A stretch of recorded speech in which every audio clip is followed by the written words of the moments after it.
Bonjour, docteur Penwell. Bonjour, papa. Bonjour Magali, Comment ça va? ça va très bien, on a le ciel bleu et le soleil. C'est génial. Pas encore chez nous à Strasbourg.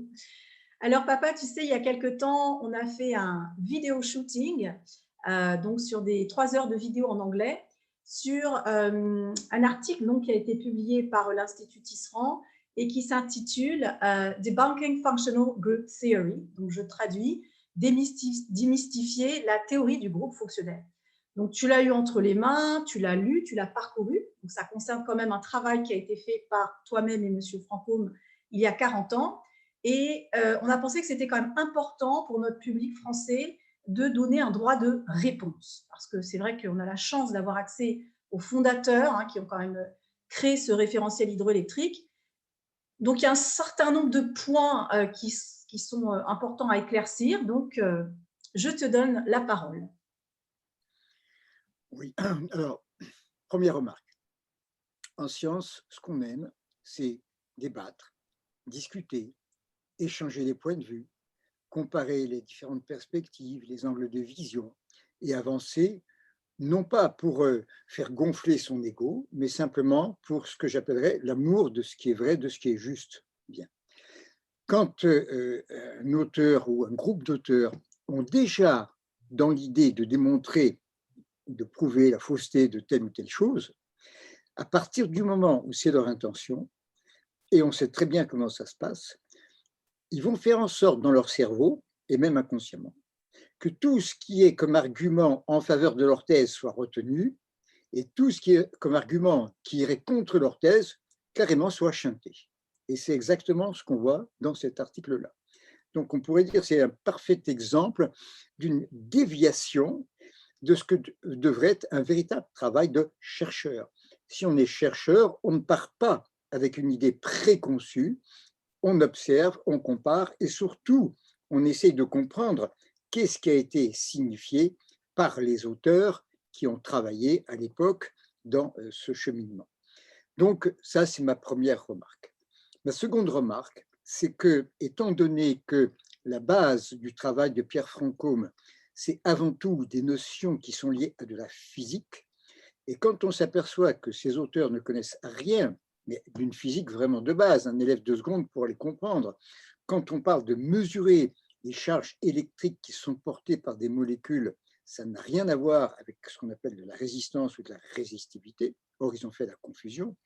Et quand on est en train de travailler sur les notions de polarité et de non-polarité, c'est-à-dire le comportement d'une molécule vis-à-vis de la molécule d'eau, ça n'a absolument rien à voir avec ce qu'on appelle le potentiel redox, oxydoréduction, qui est tout simplement lié à la capacité de la molécule de libérer des électrons ou d'en accepter. Et tout ça s'est superposé, et le procédé est quand même pas très joli, parce que on assimile la découverte de Pierre Francôme à ce qu'a fait Louis-Claude Vincent bien avant, et ce qu'on appelle la bioélectronique. On superpose les deux. Après, on découvre un petit article écrit par je ne sais qui dans une revue et un blog où tout ce qui n'est pas strictement officiel est totalement dénigré, l'acupuncture, l'homéopathie, les plantes, tout ça, là, tout y passe. Et on dit, voyez, ça a été débunké, ça a été démystifié, la bioélectrique de Vincent. Mais attends, si je peux me permettre, le référentiel hydroélectrique qui a été créé par M. Francôme et toi il y a 40 ans, ce n'est pas en lien avec Louis-Claude Vincent, numéro 1.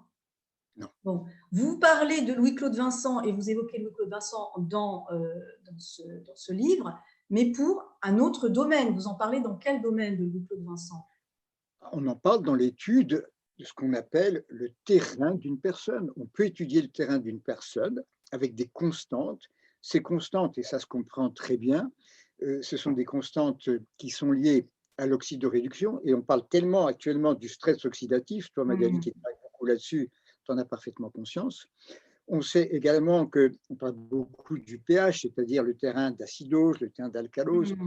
Or, nous savons très bien que quand on fait pousser des bactéries, ces bactéries ne peuvent pas pousser si le pH ou si le RH2 ont été modifiés. D'accord. Et Donc donc, ça c'est des données dont vous parlez pour mesurer, on va dire, l'oxydoréduction, le pH de l'huile essentielle. Même si une huile essentielle n'a pas de pH, on peut le découvrir sur des eaux florales ou en mélangeant avec de l'eau. Donc ça, c'est une étude.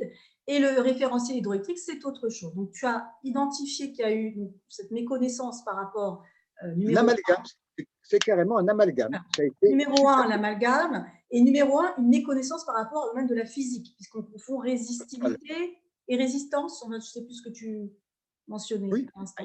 ils disent que Pierre Franco a mesuré la résistivité des molécules. Absolument pas, jamais de la vie.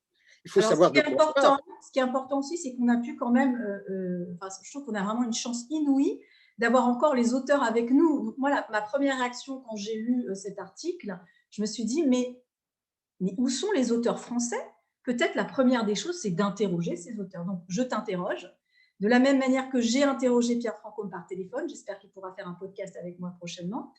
Et donc, les réponses que vous nous avez données, elles sont tout à fait éclairantes. Donc, est-ce que tu veux nous donner d'autres réponses par rapport à ce que tu as pu lire? Alors, c'est très simple à identifier. En gros, quand il parle d'aromathérapie, aux États-Unis, en Angleterre, dans tous ces pays anglophones, c'est une thérapie complémentaire et alternative par rapport à la médecine.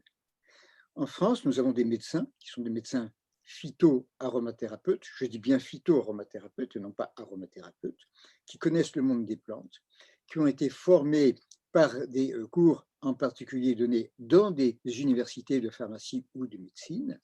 Et donc, quand nous étudions ce domaine, nous savons que la première nécessité en tant que médecin, et c'est notre pain quotidien, c'est de travailler avec des patientes et des patients qui se présentent dans des états infectieux.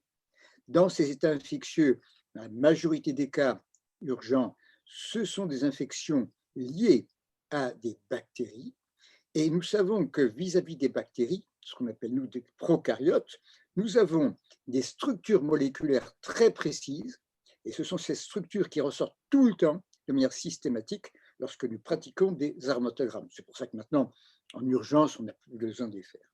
Eh bien, ces groupes fonctionnels, c'est tout simplement OH hydroxylique qui vient s'attacher soit à une structure qu'on appelle aliphatique ou non benzénique, soit une structure benzénique. Ou alors, c'est le O double liaison et le H qu'on appelle un aldéhyde, toujours pareil, attaché soit à une structure aliphatique, on appelle ça donc les monoterpénales ou aldéhydes monoterpéniques, et soit à une structure benzénique, c'est le cas par exemple de l'aldéhyde cinnamique de la cannelle. Avec cette connaissance des groupes fonctionnels et de la structure à laquelle ce groupe vient s'attacher, nous avons dans les cas d'urgence des réponses qui marchent tout le temps, qui sont reproductibles, ça ne dépend pas du hasard. Si je confonds le linalol et l'acétate de linalyle, c'est une question de vie ou de mort. Quand Gattefossé, qui a sa main infectée de gangrène, prête à être amputée, si Gattefossé utilise l'acétate de linalyle et qu'il n'a pas le linalol, il va perdre sa main. Donc, ce que j'entends dans ce que tu dis, donc tu as posé le cas, tu dis, nous, en France, c'est d'abord de la médecine aromatique. On a une tradition d'utiliser les huiles essentielles en médecine. Phyto-aromathérapie, je dis bien phyto-aromathérapie. On a le docteur Valnet, on a le docteur Penwell, on a de nombreux médecins phyto-aromathérapeutes. Et pour nous, la connaissance de ce groupe fonctionnel, ça va nous indiquer donc l'action sur l'infection, notamment une infection bactérienne. Et on sait que quand on a la fonction WASH, oui, bingo, on va jouer sur ces bactéries. Donc de dire la fonction WASH, ce n'est pas intéressant, ça dépend. Si tu es en médecine, c'est intéressant. De dire ensuite que cette fonction WASH n'a pas de réalité, il y a une réalité, puisque effectivement, tu l'as dit, c'est reproductible, c'est mesurable. Avec ou sans aromatogramme d'ailleurs, on sait qu'on peut agir sur infection grâce à ce groupe fonctionnel. Alors, les groupes fonctionnels, il y a différentes classes. Il n'y a pas juste les phénols, il n'y a pas juste… Quels sont ces différents groupes fonctionnels? Alors, avant de parler des groupes fonctionnels, il faut parler déjà du squelette hydrocarboné. Alors, Pierre Fancôme, il commence sa recherche en montrant l'importance du squelette hydrocarboné. Le groupe fonctionnel vient s'ajouter après. Et dans cet article-là, on focalise l'attention au groupe fonctionnel, comme si Pierre Fancôme ne portait pas attention à la structure hydrocarbonée porteuse du groupe fonctionnel. Pourquoi c'est important, ça? Parce que si le OH ou le O double liaison EH s'attache à une structure, à un squelette hydrocarboné à 15 carbones, c'est terminé. tu perds le pouvoir vis-à-vis des bactéries. Tu acquiers d'autres possibilités, notamment sur le plan immunologie, endocrinologie, etc. Mais nous, dans l'urgence, ce qui importe pour nous, c'est de neutraliser l'agresseur. Si après on doit faire un travail de terrain, et si le patient ou la patiente le souhaite, c'est une autre démarche. Mais notre première responsabilité, devant une cystite aiguë, une bronchite aiguë, une sinusite aiguë, tu peux mettre tous les que tu veux liés à un état d'infection bactérienne. Si on oublie cette caractéristique des 10 atomes de carbone ou de la structure benzénique et de l'attachement soit de la fonction aldéhyde double O, double trait OH ou OH, on est perdu et le patient est perdu. Donc, si j'entends bien dans ce que tu dis, il faut non seulement la fonction OH, elle est importante, mais il ne faut pas oublier d'autres critères. C'est bien ça l'idée. La structure, c'est quand même elle qui va donner l'orientation. Et ça, on s'aperçoit corrélativement que si on passe à 15 atomes de carbone, la charge électrique qui est portée par la molécule va diminuer d'un facteur de 100. Il ne faut pas oublier qu'on parle ici de logarithme. Donc, on peut baisser d'un facteur de 100. C'est extrêmement technique, donc j'espère que ça parlera au maximum de gens. Mais si je comprends bien, il faut non seulement la fonction OH, il faut la structure hydrocarbonée, et il faut aussi, là tu parles d'un maximum d'électropositivité ou d'un maximum d'électronégativité, c'est ça l'idée? Et là, on voit qu'il va y avoir un impact sur les bactéries, c'est bien ça? Disons qu'on peut corréler l'attachement de ce groupe fonctionnel à la structure et on s'aperçoit que quand on perd ce pouvoir d'attaque contre les bactéries, on a une grosse perte également dans l'expression des charges électriques portées. Finalement, tout ça, c'est dans une logique, puisque la base de tout le travail, ça se passe d'abord au niveau physique, d'accord? Donc, cette perte de charge électrique, dans un sens négatif ou positif, est corrélée à une perte de cette activité vis-à-vis des bactéries. C'est une corrélation qui a été maintes fois prouvée. Et quand on fait un travail scientifique, ce qui compte, c'est la reproductibilité. Et ce travail a été maintes fois prouvé, puisque Pierre Franco m'a fait ces mesures d'une manière extrêmement répétitive durant des années. Moi, j'ai envie de poser une question, j'allais dire un peu facile, un peu, comment on va dire, un peu simpliste, un peu simplette. Allez, ce livre, l'aromathérapie, exactement, il a été écrit il y a 40 ans. On a évolué depuis. Est-ce qu'on ne peut pas dire ça? Concédons ça. Heureusement qu'on fait des progrès, mais le comportement de la bactérie vis-à-vis des groupes fonctionnels, ça a été vrai il y a des millions d'années, ce sera vrai dans des millions d'années. Ça, ce sont des données liées à des prokaryotes. Le problème… Alors, juste un mot, c'est quand même très important parce que je ne suis pas sûre que tout le monde comprenne. Toi, tu dis, quand on a une huile essentielle et qu'on veut aller toucher une bactérie, c'est mon huile essentielle vis-à-vis d'un agresseur. On est d'accord? Alors que dans l'article en anglais, il parle de l'huile essentielle vis-à-vis du système nerveux central, mais il ne parle pas forcément d'attaquer un agresseur. Pour nous, c'est fondamental puisqu'on est en médecine aromatique et eux, ils sont en aromathérapie, ils appellent ça complementary medicine, donc la médecine complémentaire. Donc, on est dans deux cas différents. C'est très important de le comprendre parce que tu m'expliquais aussi que mon huile essentielle et son action au niveau de tout mon système nerveux, c'est encore autre chose. Peut-être que ce serait intéressant de développer ça. Là, on rentre dans l'étude des eucaryotes. Nous sommes des eucaryotes, d'accord? Entre toi et une bactérie, il y a quand même du chemin qui a été fait.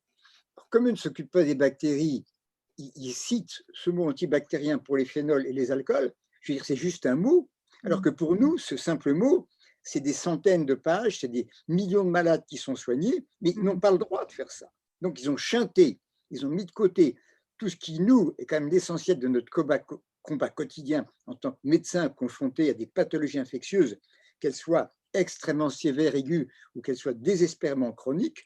Si nous ne pouvons pas nous appuyer sur cette base de la connaissance des relations structure-activité et des groupes fonctionnels, on fait un petit travail au petit bonheur la chance et nos malades seront perdus. Si je peux comprendre, thérapie, c'est autre chose. Cette relation structure-activité, elle existe depuis, elle a été, enfin, je veux dire, c'est ce qu'on enseigne en pharmacie, c'est de la pharmacologie, de la pharmacognosie. Qu'est-ce que c'est que cette matière? Ça existe. Alors, soyons clairs. Quand tu fais de la chimie, dans la chimie, il y a ce qu'on appelle la chimie organique. Donc, ces structures et ces groupes fonctionnels, on les étudie déjà en chimie organique et ça donne des propriétés physiques et des propriétés chimiques qui sont constantes.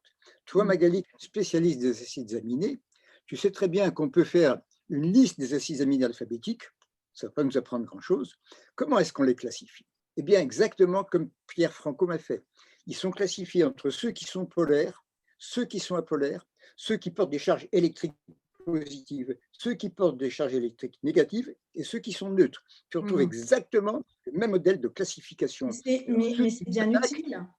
C'est bien utile, c'est-à-dire plutôt que d'apprendre des centaines ou des milliers d'huiles essentielles, connaître leurs propriétés, je sais qu'il va y avoir des grandes orientations qui vont me donner un éclairage sur les propriétés de cette plante, en tout cas un éclairage au niveau, comme tu dis, des procaryotes, c'est-à-dire cette action de protection vis-à-vis des bactéries. Après, quand on rentre dans une approche beaucoup plus sensible, olfactologie, on n'a peut-être pas besoin de ce référentiel hydroélectrique. Non, mais on n'a pas, quand on a écrit ce travail aromathérapie exactement pour des médecins et pour des pharmaciens, on n'avait pas dans l'idée de faire de l'olfactothérapie pour s'envoler dans les nuages. Nous, on doit sauver des vies. Si je fais de l'olfactothérapie et qu'entre la lavande et la lavande aspic, etc., tu cherches des nuances, c'est un autre domaine. Nous, notre problème, c'est la médecine. Et on est en vraie médecine et pas en médecine complémentaire qu'on met sur un strapontin au fond de la salle. Nous sommes dans du soin primaire où un patient peut venir voir un médecin en urgence avec une cystite, une bronchite, une sinusite en état aigu et nous avons des réponses qui sont des réponses moléculaires parce que si l'huile essentielle n'a pas la bonne molécule ou si cette molécule n'est pas contenue dans un taux suffisant, ça ne marchera pas. Pourquoi est-ce que l'industrie du titri a standardisé à 35-40% de terpinol 4? Parce que si tu prends un titri, un chémotype, il y en a qui est à 5% de terpinol 4, au niveau des bactéries, tu laisseras mourir la personne. Donc c'est très grave. C'est une réalité qui est une réalité liée à l'infectiologie et à la bactériologie. Ça, c'est très important. Moi, j'entends ce que tu dis. Tu es en infectiologie, bactériologie, on est en médecine. Et oui, les groupes fonctionnels sont importants. Pas uniquement, il y a d'autres critères. Mais là, on est vraiment dans l'urgence et dans la médecine. Maintenant, une question qui revient souvent, c'est les groupes fonctionnels, OK, mais comment est-ce que tu peux simplement, avec des grandes classifications, identifier le génie de la plante? On sait très bien qu'une plante, c'est un totem qui a des subtilités avec des micromolécules et c'est ça toute la magie de la plante. Donc ça, c'est une question qui revient souvent et je serais intéressée de t'entendre répondre à cette question. Si tu veux, c'est comme une opposition qui, à mon avis, n'a pas lieu d'être, mais ça revient souvent. C'est la plante, c'est un totem et tu ne peux pas la cadrer dans une classification. En même temps, c'est beau, chacun est individuel, c'est un joli message, et je l'aime ce message. Mais encore une fois, contextualisons. Non, la pharmacognosie, je ne parle pas que d'aromathérapie, mais je dis la pharmacognosie moderne. Ce n'est pas d'étudier le chou, ce n'est pas d'étudier une plante, etc. C'est d'étudier le monde des plantes par rapport aux structures chimiques. Il y a donc une classification précise. Et ce qu'on appelle les molécules aromatiques, c'est une toute petite partie de l'ensemble de toutes les molécules qu'on appelle donc ces molécules actives des plantes médicinales. Donc, pourquoi tu dis non? Pourquoi tu dis non? Si, c'est vrai qu'une plante, c'est un totem. Pourquoi non? Ah, mais quand on étudie la pharmacognosie, on se base d'abord sur la connaissance. Après, qu'on trouve des propriétés particulières, d'accord, mais si je dis chaque être humain est différent, oui, mais il y a quand même des traits communs aux êtres humains qu'on va quand même garder. Il faut plus insister sur ce qu'on a en commun. Les différences, ça va donner des petites touches, mais notre caractéristique humaine, elle est quand même commune. Ils font une confusion parce qu'ils sont dans cette espèce d'idée de totem, et cette idée de totem va ajouter la petite touche. Mais le fait que d'abord, j'ai quand même une composition, si je crée une musique qui est une marche militaire ou une berceuse, c'est évident que je peux avoir une petite berceuse avec différents airs, mais j'aurai toujours cette espèce de douceur.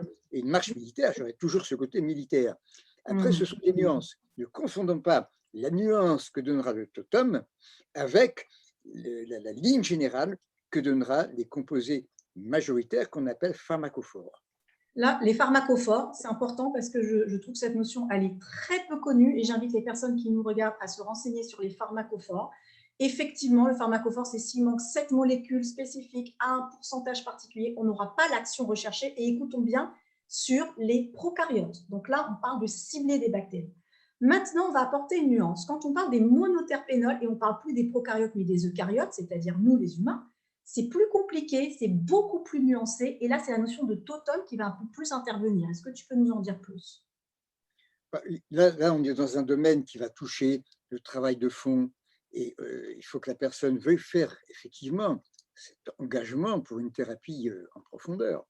Mais dans les urgences, on oublie.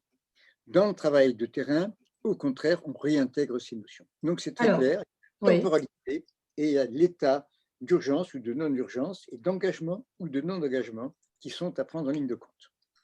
Groupe fonctionnel, je suis dans l'urgence, je suis un médecin urgentiste, oui, indispensable, sinon je ne peux pas sauver la vie d'un patient. Je suis ensuite en médecine complémentaire, en accompagnement bien-être. Alors, les choses sont beaucoup plus nuancées et là, je regarde du côté du totem. Donc là, on est vraiment ensuite à penser qu'on appelle l'algorithme, hein, l'aromatique algorithme, c'est-à-dire de quoi parle-t-on, dans quel cadre on se situe, est-ce qu'on parle d'une médecine aromatique, est-ce qu'on parle d'un bien-être aromatique. Tant que ça, ce n'est pas clair, on va avoir des articles et des réponses qui vont partir dans tous les sens. Donc, je pense que c'est important de bien définir. Tu as aussi une expérience en tant que médecin, on va dire, holistique. Est-ce que tu peux nous parler de cette nuance subtile que tu as avec certaines familles moléculaires, avec un groupe fonctionnel qui est effectivement variable? Oui, alors ça, c'est tout un cours, Magali. Hein. Alors, on ne va pas épuiser le sujet en 30 minutes. C'est des années de formation, enfin pour toi des années. Et nous, on l'offre en formation sur 1 an dans notre école. Mais pour donner un petit aperçu à ceux qui nous suivent. Quand on veut faire un travail en profondeur, on s'aperçoit que le même monotapénol, selon qu'il appartient à telle plante ou à une autre plante, aura une action différente. Mais encore une fois, dans l'urgence, on n'a pas à tenir compte de ça. Je comprends. Donc, en gros, si on veut se donner la peine d'étudier le génie de la plante, on peut le faire, mais uniquement dans le contexte d'un travail du terrain, avec un engagement dans une relation avec le médecin ou le thérapeute. Et donc, c'est tout un autre volet du travail pour lequel, pour l'instant, je ne veux pas trop insister parce qu'on a un argumentaire qui est déjà très fort. Oui, c'est vrai. D'ailleurs, je t'ai souvent entendu dire, des fois, on a des surprises par rapport à certaines plantes au niveau des aromatogrammes, mais ça s'explique. Il y a des explications derrière. On pourra voir ça dans des masterclass et dans un deuxième temps. Je crois que tu voulais revenir sur la famille moléculaire des esters. Oui, parce que tout le monde sait que les esters sont antispasmodiques. Il y a 200 articles qui l'expliquent. Et quand on voit dans cet article de Tisserand, on n'a pas trouvé la preuve que les esters sont antispasmodiques. Premièrement, on n'attend pas de trouver une preuve pour savoir que la lavande, ça nous détend. Et deuxièmement, ils ont mal cherché. Donc, le travail que Franco m'a fait sur les esters est remarquable. Il est totalement confirmé par toutes ces recherches qui sont faites dans toutes les universités. Donc, je me demande comment ils ont pu faire une telle affirmation. J'en suis encore extrêmement... Et c'est lié au groupe fonctionnel? C'est lié au groupe fonctionnel, le fait que ça détende les esters?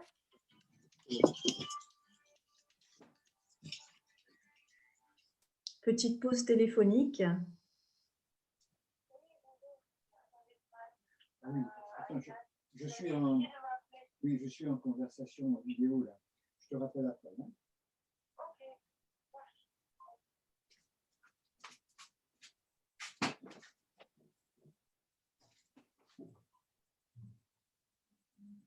J'arrive. Oui, je t'attends, il n'y a pas de problème. On prend une petite pause parce qu'il y en a des infos à assimiler. C'est le direct, ça. Hein. Donc, tu me disais, moi, je te posais la question. Donc, le groupe fonctionnel, c'est ça qui va avoir une action sur l'aspect détente ou spasmique, spasmodique, je ne sais pas comment on va dire. C'est lié à quoi? Les esters, comme dit Pierre Franco, mais il a vu ce qu'on utilisait en médicaments classiques. Ce sont effectivement des molécules qui comportent cette fonction ester, également éther. Et donc, quand on a cette fonction au niveau d'une huile essentielle à un taux suffisant, on sait que l'activité antispasmodique va se manifester, et c'est ce qui est prouvé par l'expérience. C'est prouvé par expérience, mais ce n'est pas prouvé par Pénoël Franco, c'est des études classiques. Alors non, je veux dire, quelqu'un qui te masse avec une huile essentielle de lavande et que tu te sens détendu, j'ai passé une expérience clinique. Après, quand tu prends un intestin de cobaye ou de rat et que tu fais le test avec l'acétate de linalyle ou la lavande et tu vois que ça se décontracte, mais il ne faut pas attendre de découper ce petit cobaye et d'utiliser telle molécule, parce qu'on a quand même des milliers d'années d'expérience de l'humanité où ces plantes qui contiennent effectivement des molécules du type ester ou éther, Mm. ça marche. Pourquoi est-ce qu'à Marseille, on se sert quoi? Le midi, qu'est-ce qu'on se sert avant de passer à table à Marseille? Le pastis. Du pastis, oui. Bon, c'est quoi? C'est de l'anis, de la badiane, du fenouil. Qu'est-ce qui est actif dedans? Ce n'est pas toutes les autres molécules. C'est une molécule qu'on appelle l'anétol. Tu regardes la structure de l'anétol, c'est un éther. Mm. Donc, c'est proche des esters, mais c'est juste une petite modification au niveau de la structure. Mais bah, tu te sens détendu. Avant de passer à table, de bien détendre ton plexus, ton estomac, tu vas mieux assimiler ton repas. Et Alors, ça, est-ce qu'on a comparé que c'est vraiment lié au taux d'ester? C'est-à-dire quand on a un taux bas, ça ne marche pas, il faut qu'il y ait un certain, ce que tu appelles un pharmacophore? C'est l'anétol. Hein. De l'anétol, tu en as 50-60%. Ouais. Si tu n'as plus d'anétol, tu n'auras pas l'action. C'est tout. D'accord. Et je dirais presque cette notion, non mais ça c'est important de le comprendre, on a parlé tout à l'heure de prokaryotes et d'eucaryotes, c'est majeur. Si on n'a pas compris ça, on ne va rien comprendre. Tu m'expliquais en fait que tu me parlais, prenez l'exemple du foie et de l'artichaut, par rapport à cette notion de totum. Tu disais effectivement, le foie et l'artichaut, quand on a isolé les molécules séparément, ça n'avait pas la même action sur le foie. Donc là, c'était vraiment le totum de l'artichaut qui agissait sur le foie. En revanche, quand on était avec les bactéries, c'était cette molécule qui agissait. Et je t'ai posé la question, pourquoi dans un cas, c'est vraiment la molécule pharmacophore et dans l'autre cas, c'est le totum?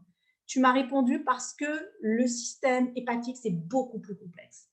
Plus on est dans la complexité et plus il faut aller vers le totum. Plus c'est simple, finalement cibler virus, bactéries, ça reste assez simple, et plus on est dans le côté moléculaire. C'est important d'avoir ces deux notions, et ça, je ne suis pas du tout sûre que ce soit clair pour tout le monde. Donc c'est pour ça que je me permets de le dire.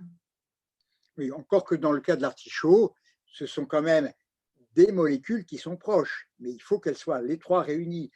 C'est pour ça que quand tu regardes par exemple l'histoire de Fragonia, on arrive à avoir dans Fragonia non pas un monoterpénol comme dans le cas du titri, mais on a un pool de monoterpénol entre le linalol, l'alpha-terpinéol, le terpinéol 4, le géraniol, le citronelle, etc. Donc, c'est effectivement un pool de ces molécules qui appartiennent quand même à la même famille des monoterpénols. À ça s'ajoute quand même un taux de synol un peu plus important que dans le titri, non pas parce que lui va agir directement à l'encontre des bactéries, on le sait très bien, c'est beaucoup plus sur le plan des virus, mais il va faciliter la pénétration, la diffusion. Et effectivement, ce totem sera très intéressant sur la cinétique de l'action vis-à-vis des bactéries, et on l'a prouvé à l'université de Perth. Docteur Pénoël, papa, j'ai encore une question à te poser. Pourquoi est-ce que la fonction OH agit sur les bactéries? La fonction OH, il faut comprendre qu'elle va se dissocier. Cette fonction OH, elle va libérer ce qu'on va appeler des protons H+. Ces protons H+, alors on est en milieu hydrique, hein, puisque là on a absorbé l'huile essentielle ou on en a fait une solution, un spray. Ce proton H+, va acidifier. Or, nous savons que les bactéries pathogènes, alors je parle de l'action indirecte, on sait que les bactéries pathogènes se développent sur des milieux qui sont alcalins.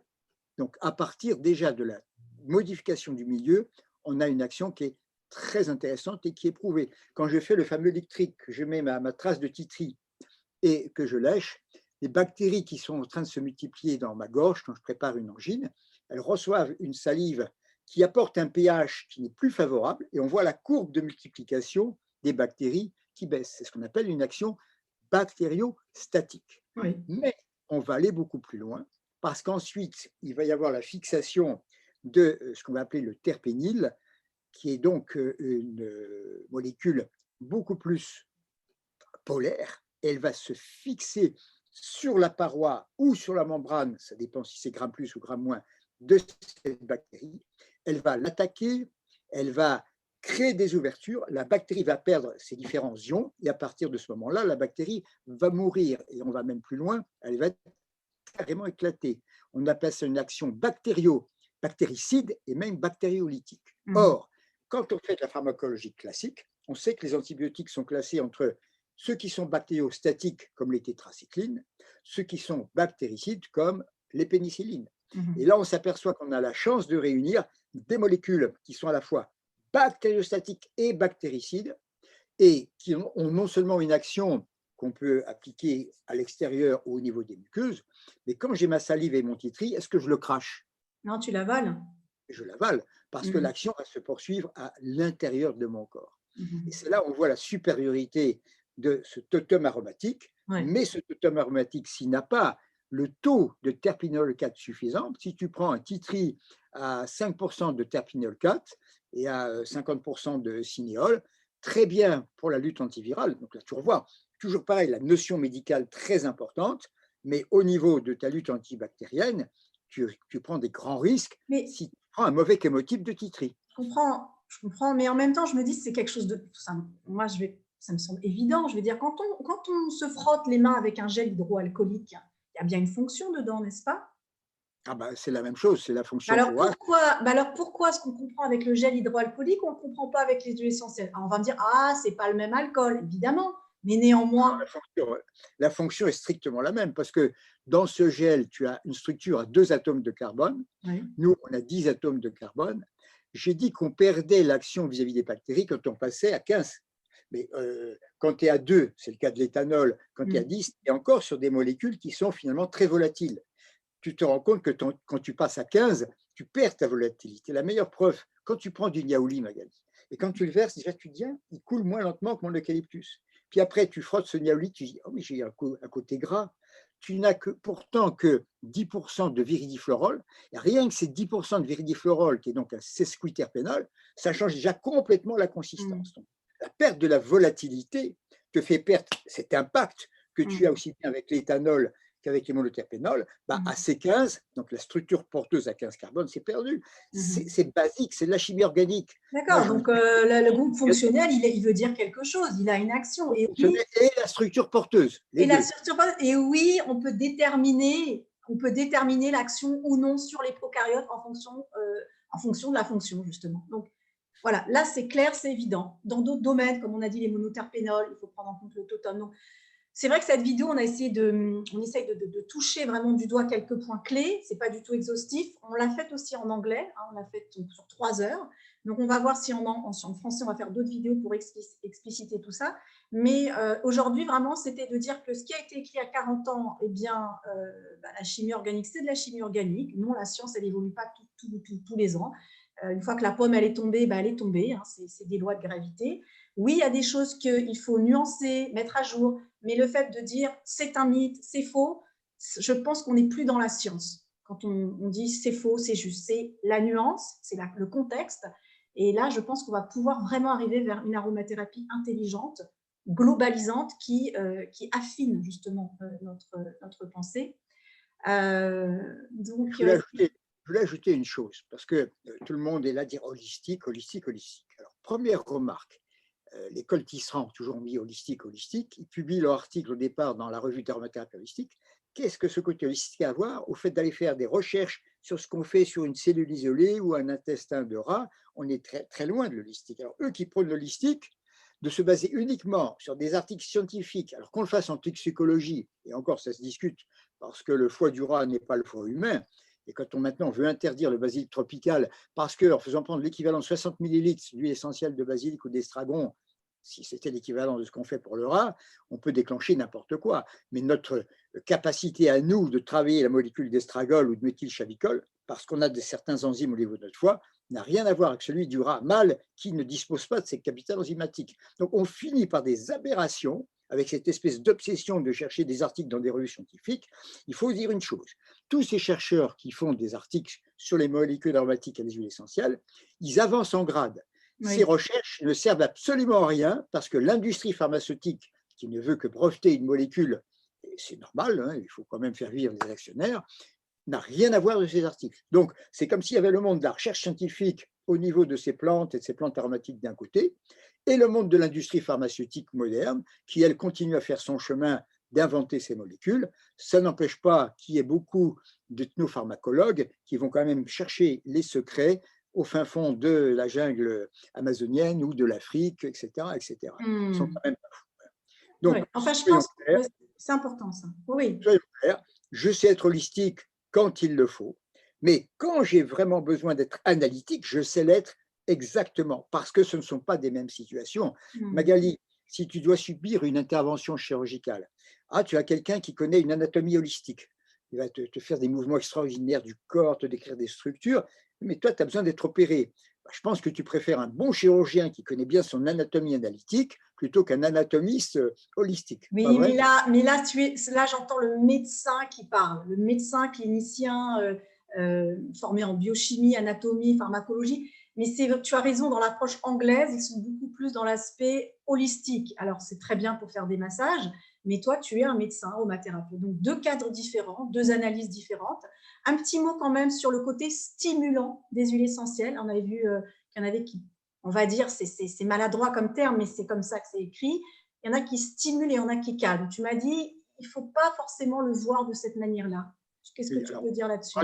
on parlait pas des huiles essentielles, on parlait des classes, hein, classe électrique, d'un côté porteur de charge négative, porteur de charge positive. Alors là, on va dire effectivement, quand Franco a mis ces termes, ça prête le flanc à donner un bon coup d'épée. Alors, à la limite, on peut considérer, parce que Franco l'a interprété aussi comme ça, qu'on a certaines molécules qui vont stimuler, et quand on stimule le parasympathique, on a une action d'activation, mais l'effet qu'on en ressentira au final, Oui. c'est quand même une action plus de détente. Ça D'accord? dépend, Pierre Franco m'avait dit au téléphone, ça dépend sur quel récepteur ça tombe.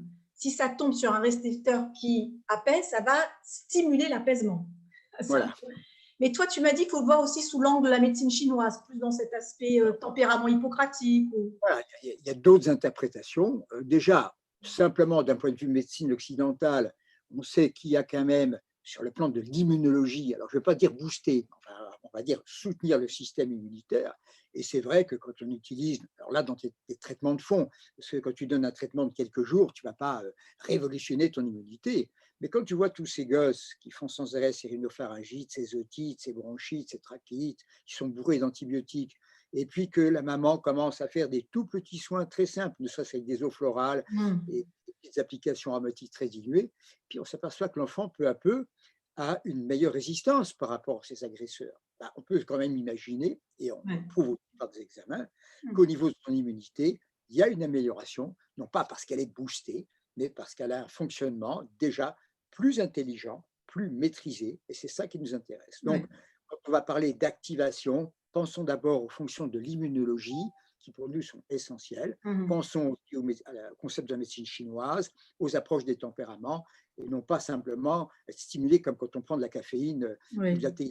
Je me rends compte, en fait, c'est très complexe. Je me rends compte aussi que dans le livre l'aromathérapie, exactement, il n'a pas été bien compris parce qu'il y a beaucoup d'élèves qui n'ont pas été formés à mon école, à notre école, et qui disent, mais moi, cette juxtaposition bioélectronique de Vincent et classification hydroélectrique, mon prof l'a fait aussi.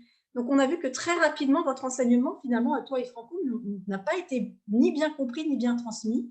Mais ce qui est important, c'est qu'aujourd'hui, on avance tous vers une aromathérapie unie, intelligente, aussi bien holistique que médicale. Et je pense qu'il est temps, non pas simplement de brandir c'est faux, c'est juste, mais vraiment dans cette écoute fine de c'est quoi cette aromathérapie et vraiment de contextualiser. Donc, je te remercie beaucoup, papa, pour ce partage. Encore une fois, on n'a pas épuisé le sujet. On va voir si on fait d'autres vidéos. En tout cas, elles sont disponibles en anglais sur 3 heures. Elles seront postées prochainement. Il y aura un texte écrit de ce qu'on vient de dire plus ou moins en vidéo avec des informations assez précises. Si vous souhaitez recevoir le texte, je vous invite à écrire un email. Donc, c'est Magali, MAGALI, osmobiose, osmobiose.com et on vous fera parvenir l'article. Papa, merci beaucoup. Et puis, on continue. On a d'autres vidéos qui nous attendent sur tous ces sujets, ces thèmes passionnants. Je te souhaite Alors, une bonne journée. Et puis, un dernier mot, un dernier mot. un On est là dernier pour mot. Oui, on est là pour faire la paix, d'accord? Mais on ne fera pas la paix sur ce qui est injuste et sur ce qui est faux. Donc, notre première mission, c'est de rétablir ce qui est vrai et ce qui est juste, de bien le remettre dans le contexte historique. Et c'est Tisserand lui-même qui disait, dans la préface qu'il a rédigée pour le livre de René Maurice Gattefossé, le fondateur de l'aromathérapie, et c'est lui-même qui l'a fait publier en langue anglaise, et il a dit que malgré des petites imperfections, ce que dit Gaël Fossé est quand même valable. Donc, malgré des imperfections, parce que ce livre n'a jamais été revu, révisé, il a simplement été réimprimé. Mais excuse-moi, si je peux me permettre, c'est pas que toi et Franco, vous vouliez pas, c'est vraiment, vous vouliez faire des mises à jour, mais c'est pas possible, vous n'avez pas les droits sur cet ouvrage. La communication a été rompue avec l'éditeur, donc ce n'est pas faute d'avoir essayé. Donc, moi, j'attends votre nouveau livre, ton nouveau livre, vraiment, qui va reprendre toutes ces notions. Et voilà, ça sera très important.